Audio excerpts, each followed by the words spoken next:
Hello, I'm Ziggy Meissner, President of Nabros Drilling International. If I were asked to name the most important part of our business, it would be safety. Safety is our number one priority. Working safely and protecting our people are essential in today's marketplace. Without a good safety record, you cannot compete with other companies and you cannot win new contracts. In fact, some operators will not even allow you to bid. That's why we at Nabros stress safety every day, and that's why we conduct safety training. Working safely is the only way we as a team can be as successful as we want to be. During the next few minutes, you will be viewing a safety induction video. Please watch it carefully and remember to do the things it asks you to do. It can save your job, your health, even your life. Thank you. Welcome to Nabros. Please listen carefully to the following instructions to ensure your safety, the safety of your co-workers, and the safe operation of the rig. Always remember that our work is never so urgent or important that we can't take the time to do it safely. As soon as you arrive on the rig, a crew member will guide you to the induction area for your rig safety orientation.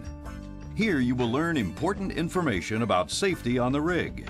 Information that can protect you and your co-workers from serious injury or death. You will then be shown your muster location and informed of your duties in the event of an emergency. All rigs will have a main escape route and at least one auxiliary escape route, and you will be shown the location of each. You will be shown the location of the rig's clinic, and you will meet the rig doctor. At this time, you will also be introduced to the rig manager, the company man, and your immediate supervisor. If you are not sure about anything, ask. Where safety is concerned, there is no room for doubt. Remember, there is no stupid question, only the one you did not ask.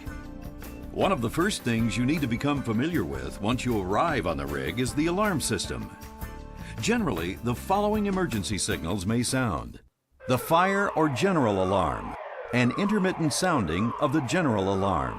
Report to your muster station and remain there until instructed or until the all clear alarm is sounded. Well control alarm, a high-pitched continuous sound. When you hear this, report to your muster station. Rig evacuation alarm, 3 intermittent soundings of the general alarm. When you hear this, report to your muster station. The H2S alarm, a siren. When you hear this, report to the H2S muster station, where breathing equipment is stored. Regardless of which alarm you hear, do not run. Turn your T cards. Remain at your muster station. Avoid small talk and listen to and follow instructions. If you are responding to the H2S alarm, you may be asked to begin using breathing equipment. Remember that company policy bans beards and facial hair that prevents efficient use of this equipment. Listen for the all-clear signal before returning to normal duties. Regular drills are held, and all relevant personnel must attend. Remember that the alarm signals may vary from rig to rig. Ask the person who is conducting this safety induction to tell you what the alarms are on your rig. This rig is a clean and safe place to work. Please keep it that way. Remember that alcohol and weapons are banned on the rig site, as are any drugs except prescription drugs, which must be declared to the medical staff on arrival. Jewelry is also banned outside the accommodation units to prevent accidents caused when such items get caught in machinery. Many Nabros employees are required to drive company vehicles. Make sure you fasten seat belts and observe driving regulations when driving on location. You will be living with other crew members in the accommodation units while on the rig. Before entering the accommodation units, remember to remove work boots and coveralls. Smoking is allowed only in certain areas. No single-action lighters are permitted. Cameras and cellular phones are not allowed without permission. All personnel must wear personal protective equipment at all times when outside quarters. Hard hats, safety glasses, and safety boots should all be kept in good condition.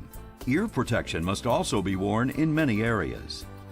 Hand and finger injuries are one of the most common injuries on a rig, so always wear gloves while working and pay particular attention to pinch points. Get a firm grip on the handrail when using the ladder because slippery handrails can cause an accident or injury. Never carry anything on the stairways unless one hand is free to hold the handrails. Never rush or run on stairs. Work on the rig often involves heavy and potentially dangerous equipment. Make sure that you are aware of lifting operations above your head and around you, and obey the rules regarding air hoist, man rider, and crane operations. Only trained and designated personnel are authorized to use this equipment. When climbing up the ladder in the derrick, always employ the lad safe for maximum fall protection. Anyone working at heights above 6 feet must also be tied off. Remember to complete a work permit also. Typical work permits include hot work, work performed in a confined space, live circuit access, work which requires energy isolation, hoisting personnel utilizing the man rider winch, handling of radioactive materials, handling of explosives, handling of acids, fuel transfer operations, sandblasting, pressure testing of equipment, excavation work, and scaffold erection. If you are involved in welding jobs, a hot work permit must also be completed before you start the process. Make sure you wear the proper protective equipment and obey safety rules. If you are working with chemicals in the mixing room, use extra care and check the MSDS sheets to make sure you are wearing the appropriate personal protective equipment. Also remember to conduct the appropriate JSA before beginning the task. Be sure you know where the eye wash stations are located in the event chemicals come in contact with your eyes during the process. Be sure to visit the rig electrician so he can properly explain the lockout-tagout system.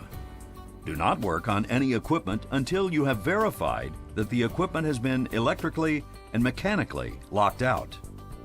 Weekly safety meetings and daily toolbox meetings are held for the crew on duty. All personnel must attend one meeting each day. You are expected to contribute actively in these mandatory meetings, detailing any safety issues that you have noticed. A job safety analysis, or JSA, will be conducted before beginning any job. At this meeting, you will discuss the scope of the work, potential hazards, and how to prevent them. If the job is not routine, a permit to work and a risk assessment must be completed before you start the process. The Neighbors behavior-based stop card system exists to help eliminate any unsafe practices. This program is essential to the rig safety management system. If you see an unsafe condition or work practice, it is your duty to report it using the cards provided. Only constant vigilance prevents accidents, and the whole crew must work together to make this rig a safer place. Working safely and protecting the environment is a condition of employment for every Neighbors employee. It is your duty to make sure safety comes first. Whatever you're doing on the rig, remember, your work is never so urgent or important that you can't take time to do it safely. Also remember that the Neighbors Stop Work Authority program states that anyone is authorized to stop any operation they believe to be unsafe at any time. Any accident or incident should be reported to the rig manager immediately. Now you will receive your emergency instructions pamphlet. Please read it carefully. Remember that the same policy that governs Neighbors employees governs anyone else either visiting the rig or working on it. That concludes this introduction to the safety policies and procedures that must be followed when working on Neighbors rigs. If you have any questions, please ask your supervisor or the appropriate safety personnel. Remember, safety first, always.